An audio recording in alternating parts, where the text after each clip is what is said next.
ಉಚ್ಚಾಟನೆ ಬಳಿಕ ಯಾರ ಸಂಪರ್ಕಕ್ಕೂ ಸಿಗದ ಶಾಸಕ ಬಸನಗೌಡ ಪಾಟೀಲ್ ಯತ್ನಾಳ್ ತಡರಾತ್ರಿ ದೆಹಲಿಯಿಂದ ಬಂದು ಕಲಬುರಗಿ ಜಿಲ್ಲೆ ಚಿಂಚೋಳಿ ಗೆಸ್ಟ್ನಲ್ಲಿ ವಾಸ್ತವ್ಯ ಹೂಡಿದ್ದಾರೆ. ದೆಹಲಿಯಿಂದ ಹೈದರಾಬಾದ್ ಮೂಲಕ ಚಿಂಚೋಳಿಗೆ ಬಂದಿರುವಂತಹ ಯತ್ನಾಳ್ ಸಿದ್ದಸಿರಿ ಶುಗರ್ ಫ್ಯಾಕ್ಟರಿ ಗೆಸ್ಟ್ ಹೌಸ್ನಲ್ಲಿ ವಾಸ್ತವ್ಯ ಹೂಡಿದ್ದಾರೆ. ಶಾಸಕ ಯತ್ನಾಳ್ ಉಚ್ಚಾಟನೆಯ ಬೆನ್ನಲ್ಲೇ ವಿಜಯಪುರ ಜಿಲ್ಲಾ ಬಿಜೆಪಿ ಘಟಕದಲ್ಲಿ ರಾಜೀನಾಮೆಯ ಪರ್ವ ಶುರುವಾಗಿದೆ. ಬಿಜೆಪಿ ನಗರ ಮಂಡಲ ಅಧ್ಯಕ್ಷ ಶಂಕರ್ ಹೂಗಾರ್ ಸೇರಿ ಹಲವರು ರಾಜೀನಾಮೆ ಕೊಡ್ತಿದ್ದಾರೆ. ಐ ಸ್ಟ್ಯಾಂಡ್ ವಿತ್ ಯತ್ನಾಳ್ ಅಂತ ಬರೆದು ಪಕ್ಷದ ಸ್ಥಾನಕ್ಕೆ ರಾಜೀನಾಮೆ ಕೊಡ್ತಿದ್ದಾರೆ.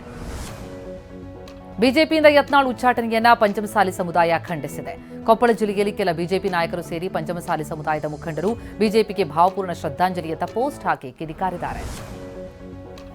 ಚಿಕ್ಕಮಗಳೂರು ಬಿಜೆಪಿ ಕೂಡ ಯತ್ನಾಳ್ ಉಚ್ಚಾಟನೆಯನ್ನ ವಿರೋಧಿಸಿದೆ. ಸೋಷಿಯಲ್ ಮೀಡಿಯಾದಲ್ಲಿ ಹಿಂದೂ ನಾಯಕರು ಬೇಡ, ಅಡ್ಜಸ್ಟ್ಮೆಂಟ್ ನಾಯಕರು ಬೇಕಾ, ನಿಮ್ಮ ಶವಪೆಟ್ಟಿಗೆಗೆ ನೀವೇ ಕೈಯಾರೆ ಮೊಳೆ ಹೊಡೆಸ್ಕೊಳ್ತೀರಿ, 8 ವರ್ಷ ಕಾಂಗ್ರೆಸ್ನ ಗ್ಯಾರಂಟಿ ಅನುಭವಿಸೋದಕ್ಕೆ ಸಿದ್ಧರಾಗಿ ಅಂತ ಸಿಟಿ ರವಿ ಅಭಿಮಾನಿ ಬಳಗದ ಗ್ರೂಪ್ನಲ್ಲಿ ಚರ್ಚೆ ನಡೀತಾ ಇದೆ.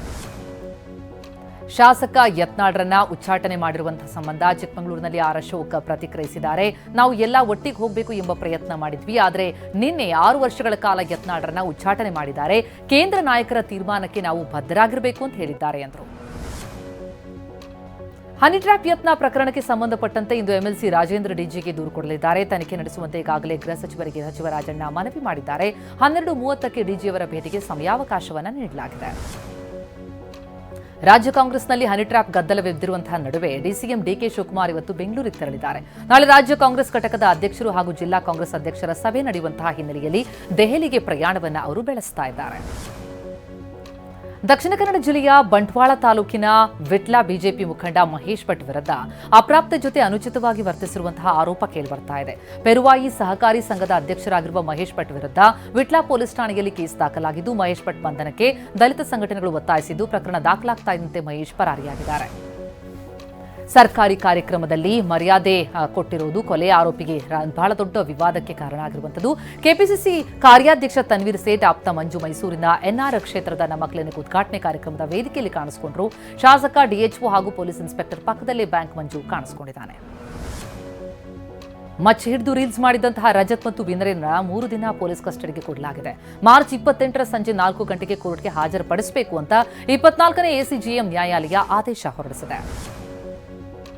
ಬಿಗ್ ಬಾಸ್ ಮಾಜಿ ಸ್ಪರ್ಧಿಗಳಾದ ವಿನಯ್ ಗೌಡ, ರಜತ್ ರೀಲ್ಸ್ ಮಾಡಿರುವ ಮಚ್ಚು ಎಲ್ಲಿದೆ ಎನ್ನುವುದು ನಿಗೂಢವಾಗಿಯೇ ಇದೆ. ಇಬ್ಬರ ಮೊಬೈಲ್ನಲ್ಲೂ ಕೂಡ ಒರಿಜಿನಲ್ ರೀಲ್ ಮಾಡಿರೋದಿಲ್ಲ. ಯಾವ ಮೊಬೈಲ್ನಿಂದ ವಿಡಿಯೋ ಮಾಡಲಾಗಿದೆ ಅನ್ನೋದು ಗೊತ್ತಾಗಿಲ್ಲ.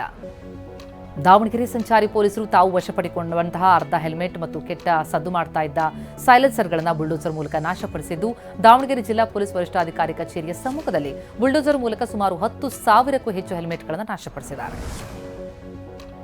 ಬೆಂಗಳೂರಿನ ಬಾಗ್ಲೂರು ಪೊಲೀಸ್ ಠಾಣಾ ವ್ಯಾಪ್ತಿಯಲ್ಲಿ ವಿದ್ಯುತ್ ಶಾರ್ಟ್ ಸರ್ಕ್ಯೂಟ್ನಿಂದಾಗಿ ಬೇಕರಿ ಹೊತ್ತಿ ಉರಿಯಿತು. ಅದೃಷ್ಟವಶಾತ್ ಯಾವುದೇ ಪ್ರಾಣಾಪಾಯ ಸಂಭವಿಸಿಲ್ಲ. ಬೇಕರಿಯಲ್ಲಿದ್ದಂತಹ ಲಕ್ಷಾಂತರ ಮೌಲ್ಯದ ತಿಂಡಿ ತಿನಿಸು ಸುಟ್ಟು ಭಸ್ಮ ಆಗಿದೆ. ಚಾಮರಾಜನಗರ ಜಿಲ್ಲೆ ಹನೂರು ತಾಲೂಕಿನ ಹೊರವಲಯದಲ್ಲಿರುವಂತಹ ರೆಸಾರ್ಟ್ ಮೇಲೆ ಅಬಕಾರಿ ಇಲಾಖೆ ಅಧಿಕಾರಿಗಳು ಏಕಾಏಕಿ ದಾಳಿ ನಡೆಸಿದ್ದಾರೆ. ಅಕ್ರಮವಾಗಿ ಶೇಖರಿಸಿಟ್ಟಿದ್ದಂತಹ ಮದ್ಯ ವಶಕ್ಕೆ ಪಡೆದಿದ್ದಾರೆ. ಅನುಮತಿ ಪಡೆಯದೆ ಸುಮಾರು 119 ಬಿಯರ್ ಬಾಟಲ್ ಅನ್ನು ಶೇಖರಿಸಿಡಲಾಗಿತ್ತು.